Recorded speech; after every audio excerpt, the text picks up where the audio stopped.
my introduction to robotics was completely accidental. My knowledge before that was limited to Transformers, the movie. Anyway, the only reason I took any interest was because 5 years ago, my mom dragged me to her friend's newly opened robotics workshop, and I was obligated to try it out. So they gave us a few Lego pieces, and I experimented with them.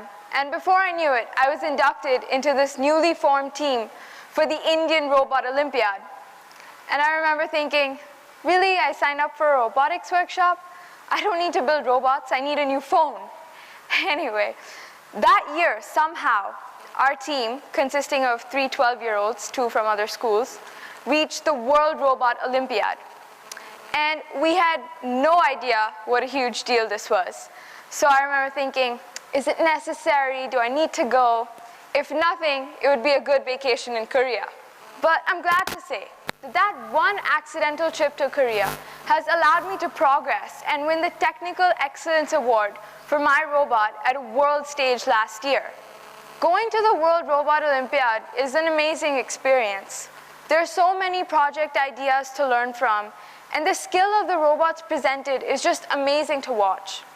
There are people from almost 70 countries coming together.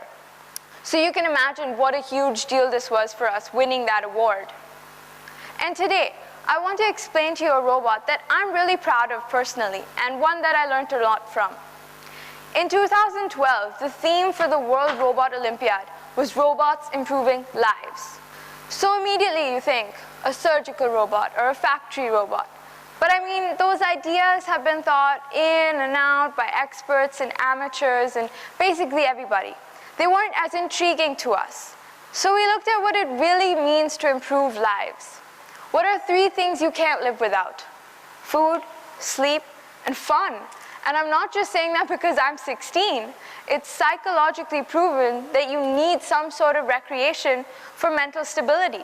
What we also realized was there aren't enough recreational options for people with disabilities, specifically the visually impaired. Just to give you some context, the current technology that allows the visually impaired person to play basketball is just a simple set of bells placed inside the ball to help detect its location. But that doesn't allow them to fully enjoy the game or even compete to the level of a person with vision, simply because it's so much harder to play games and other sports, depending on only your other senses. But just think about it. What game can I or anyone here play against a visually impaired person without having any unfair advantage? So we thought of air hockey.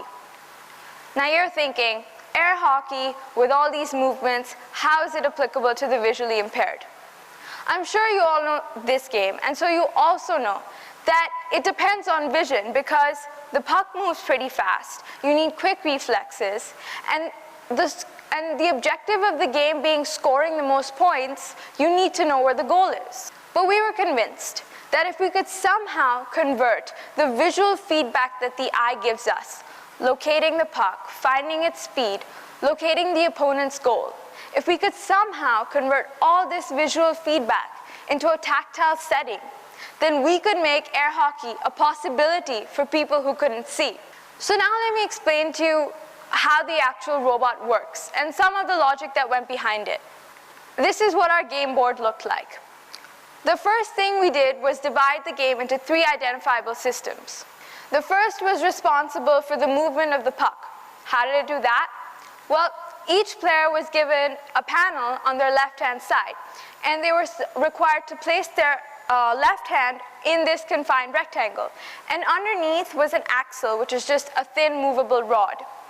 So this rectangle was a miniature representation of the board, and the axle was a miniature representation of the puck. So as the puck would move across the board, the axle would move across the rectangle, imitating that exact same movement of the puck. So when the visually impaired person put their left hand on this confined rectangle, they would feel the axle moving underneath, and so they could decide when they want to hit the puck and how. Now, in this animation that I'm about to show you, I need you to concentrate on the puck, but also on the axle. and you'll see that they move exactly in sync. Now I have a small video also which shows what's happening underneath the puck tracker.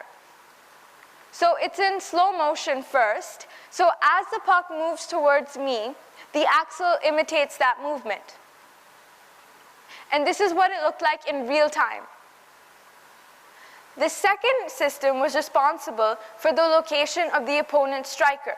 Why is this important? Because as I said before, scoring the most points is the objective, and knowing where the opponent's striker is helps you to aim better.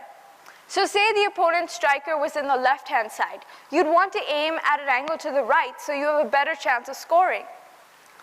Now, what we did was we gave the player a glove, and they were required to wear that glove on their left hand as well. And this glove had 6 vibrating motors sewed onto it, 2 rows of 3, exactly like that. And each motor represented a relative rectangle on the opponent's half of the board.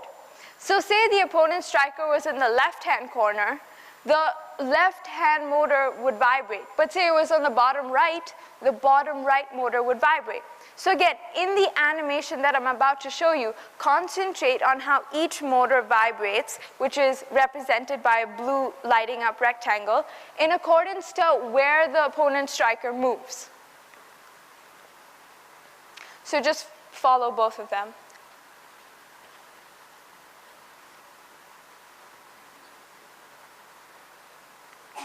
And this was the position of the 6 motors. So this was the essence of our robot. Put it together in your head. The player would hold their striker in their right hand, and on their left hand would be a panel. And underneath this panel, an axle would move, relaying the movement of the puck. And on top, a motor would vibrate, showing them where the opponent's striker was. So now I have a video that will demo to you what the robot looked like in action to help give you a better idea. So these are some of the people we tested it on, and we blindfolded them for the purpose of the simulation. And as you can see, they were pretty good at passing the puck around. They didn't cheat, I promise you, and they scored some goals, and they really enjoyed the experience.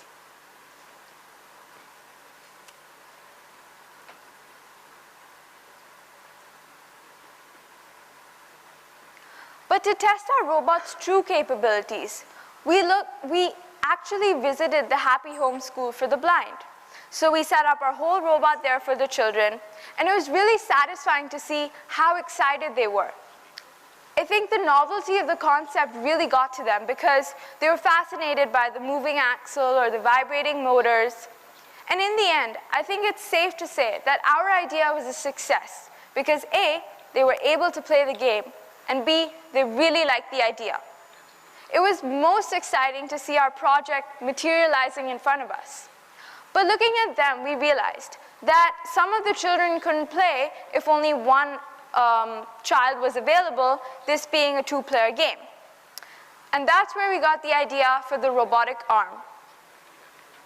So we created an arm that would play single-handedly against the visually impaired person. So it has a hinge joint in the center attached to its own striker. And looking at the movement of the puck, it decides whether to play defense or offense.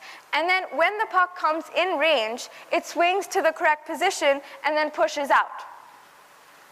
So after 6 long months of overcoming limitations, figuring out better construction strategies, and a lot of pizza, our robot was complete.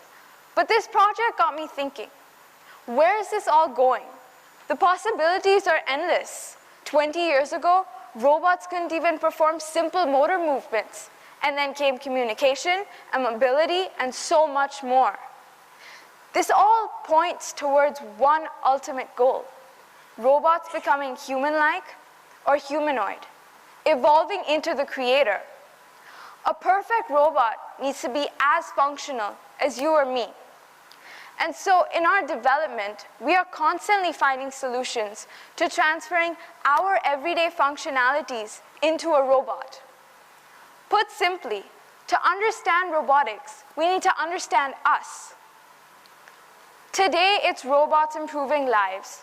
Tomorrow, it'll be robots working with humans to make unparalleled inventions. The age of Robo Sapiens is here. The robot revolution has begun, and I'm thrilled to be a part of it. Thank you.